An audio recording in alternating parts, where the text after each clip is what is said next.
장은주의 시민을 위한 정치 철학. 조국신당, 조국혁신당의 사명에 대하여. 마침내 조국 전 법무부 장관이 주도하는 조국혁신당이 창당한다.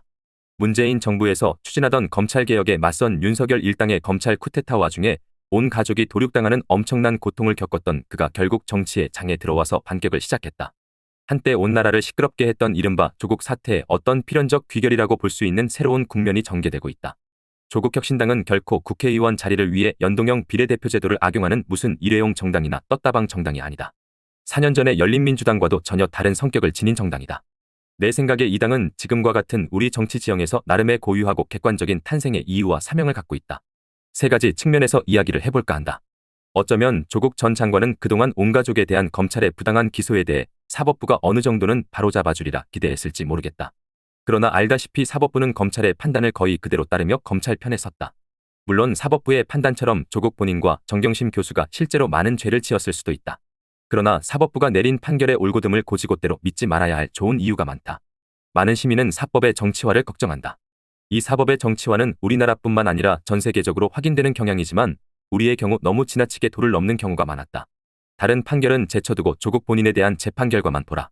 성인인 딸에 대한 장학금이 당시 야권의 비판적 지식인이었던 아버지 조국 교수에 대한 뇌물이라거나 김영란법을 위반한 선물이라는 판결을 양식을 지닌 어떤 시민이 납득할 수 있을까? 우리 사회에서 일상적으로 벌어지고 있는 인턴십 활동 시간 부풀리기를 형사상의 범죄로 규정하고 아들의 외국 대학 퀴즈풀이를 도운 게 그 대학의 업무를 방해했다고 유죄 판결을 내린 건 합리적이라고 할 수 있을까? 나는 조국 전 장관에게 유죄를 선고하면서도 법정 구속은 하지 않은 1심과 2심 재판부는 결국 모종의 정치적 선택을 했다고 본다. 아마도 하급심 판사들은 이런저런 판결 후폭풍을 걱정하면서 최종적인 판단을 대법원에 맡겼을 것이다. 사실 검찰의 기소 자체부터 극도로 정치적이었다. 판사들은 스스로 편향적이지 않았다면 지금과 같은 정치적 상황에서 이 사건을 공명정대하게 판결할 결기를 갖지 못했을 것이다. 결국 대법원이 정치적 부담을 지면서 최종적으로 판단하라고 공을 떠넘긴 것이다. 사실 이번 재판이 아니더라도 사법부의 정치적 편향성은 그동안 충분히 확인된 바다. 예외가 없는 것은 아니지만 사법부는 정치적 영향력이 큰 사건에서 대부분 검찰과 기득권 세력의 편을 들어왔다.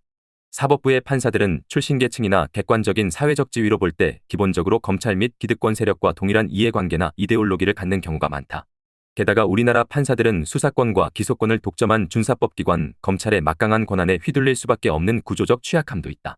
결국 정치만이 검찰이든 사법부든 제대로 민주주의의 이상에 걸맞게 이끌고 견제할 수 있다. 이는 조국 전 장관이 정치의 장으로 문제를 가져오고 스스로 정치인이 될 수밖에 없는 가장 중요한 이유이기도 하다.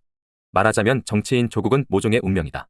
한겨레 신문 같은 진보 언론조차 조국 전 장관이 유죄 판결을 수용하고 자중하라고 비판하고 있지만 이는 사실은 고도로 정치화된 사법부의 실상을 외면할 때만 가능한 이야기다. 물론 단순히 조국 개인의 어떤 신원이 문제는 아니다. 조국 전 장관은 우리 사회에서 결코 단순한 자연인 개인이 아니며 그의 가족이 당한 고통도 결코 그의 검찰개혁 행보와 분리시켜 이해할 수 없다. 조국은 검찰개혁의 상징 그 자체다. 그 검찰개혁은 단지 정치적으로만 실현될 수 있다. 그런 만큼 조국혁신당은 검찰개혁의 완수와 윤석열 정권 심판이라는 아주 중요한 공적과제를 핵심 정체성으로 하는 정당이 될 수밖에 없다. 각종 여론조사에서 입증되고 있듯이 지금 많은 우리 시민들이 이에 대해 뜨거운 지지를 보내고 있다. 물론 윤석열 정권 심판과 검찰개혁은 사실상 비례대표에 의존할 수밖에 없는 신생 조국혁신당만으로 달성될 수 없음은 명백하다. 결국 우리 민주개혁 세력의 마청이자 중추인 민주당이 나서야 한다. 지금과 같은 공천 및 계파 갈등 속에서 민주당이 이번 총선에서 과연 승리할 수 있을지 지극히 불투명하긴 해도 어떤 경우에도 민주당 없이 그런 과제는 조금도 달성될 수 없을 것이다.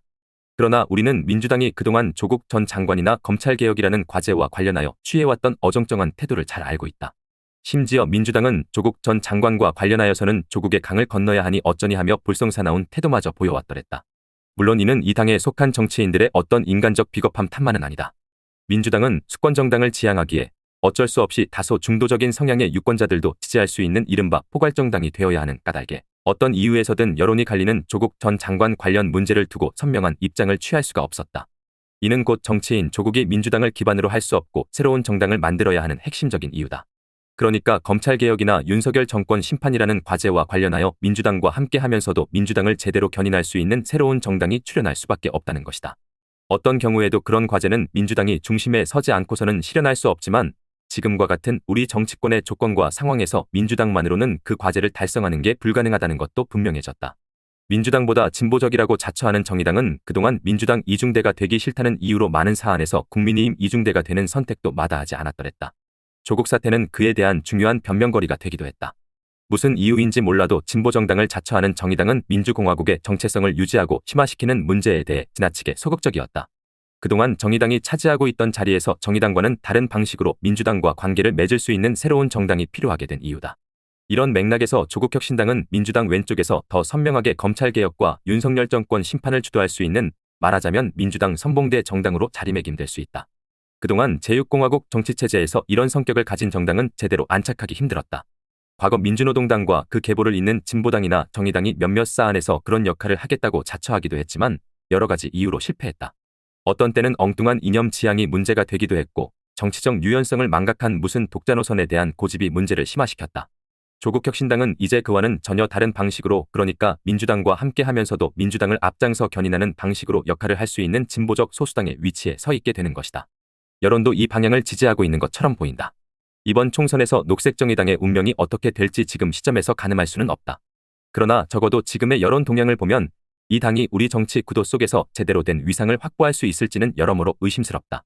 아마도 이번 총선에서는 조국혁신당이 지금까지의 정의당의 위상을 대신할 것처럼 보인다. 민주화 이후 많은 진보적 시민들은 그동안 지역구는 민주당, 비례는 진보정당이라는 투표 양태를 보여왔는데 이번에는 조국혁신당이 그 진보정당의 자리를 차지하지 싶다. 물론 조국혁신당은 민주노동당이나 정의당과 같은 성격의 진보, 좌파 정당은 아니다. 이 당의 인재영입 위원장을 맡은 조국 전 장관 본인도 여러 인터뷰에서 이 점을 분명히 하고 있다. 그러나 그렇다면 조국혁신당은 어떤 정치적 지향이나 색깔을 갖는 정당이 되어야 하는가에 대해 얼마간 분명한 답이 필요한 것도 사실이다. 이 당이 검찰개혁 문제나 윤석열 정권 심판 관련해서는 민주당의 선봉대가 될 것임은 분명하다. 그러나 그 과제의 엄중함에도 불구하고 단지 그에 대한 기치만으로는 제대로 된 정당이 될 수 없다. 더구나 의도적이든 아니든 정의당을 대신할 수밖에 없다면 새롭고 의미 있는 진보적 정체성을 분명하게 정립해 유권자들에게 보여줄 수 있어야 한다. 조국 위원장은 윤석열 정권 심판과 함께 사회권의 실현과 노회찬 정신의 계승이라는 가치를 내세운다. 과거 법무부 장관 청문회에서 그는 스스로가 자유주의자이면서 동시에 사회주의자라고 한 적이 있는데 어쩌면 그런 지향이 이렇게 표현된 건지도 모르겠다. 그리고 정의당 출신인 신장식 변호사를 1호 인재로 영입한 것은 이런 맥락에서 충분히 상징적이다. 그러나 아직 어딘가 부족해 보인다. 검찰개혁과 사회권 강화를 통일적인 관점에서 설득력 있게 보여줄 새로운 진보적 정당 노선의 확립이 필요하다. 사실 지금 민주당은 물론이고 우리 사회의 진보진영 전체는 이념적 혁신이라는 과제 앞에 서 있다. 민주노동당 이래 정의당까지 진보정당 실험이 지금과 같은 위기에 봉착한 데는 낡은 진보 이념의 자장을 제대로 벗어나지 못한 탓도 크다고 보아야 한다. 조국혁신당은 단지 투표에서 진보정당의 자리를 대신할 뿐만 아니라 그런 실험에 대한 일정한 성찰 위에서 진보진영 전체에 지연된 혁신을 대신 수행해야 한다는 사명을 떠안아야 하고 또 충분히 그럴 수 있다. 나는 이 지점에서 이 당이 내가 민주당에 대해 주문했지만 충분히 수용되고 있지 않은 것 같은 시민적 진보의 길을 가보면 어떨지 제안하고 싶다. 이에 대해서는 예전 칼럼에서 다룬 적이 있으므로 여기서는 간단하게 언급만 해두자. 이 시민적 진보는 통상적인 진보와는 결이 많이 다른 철학과 정치적 지향을 갖고 있다. 한마디로 민주적 시민성이라는 토대 위에서 모든 시민의 평등한 존엄성을 실현하기 위한 민주공화국의 이상을 추구하는 진보다. 신당이 강조하고 있는 제7공화국에 대한 지향도 이런 바탕 위에서 더 잘 자리를 잡을 수 있을 것이다. 물론 반드시 내가 제안하는 방식이 아니라도 좋다. 그러나 어떤 식으로든 조국혁신당이 우리 사회의 진보정치의 이념적 혁신이라는 과제도 반드시 떠맡길 바란다. 이 문제는 조국혁신당이 단지 조국이라는 개인만을 위한 정당이 아니라 공당으로서 우리 정치권에 자리 잡기 위한 핵심적 관건이 아닐까 한다. 신당의 성공을 빈다. 더 칼럼니스트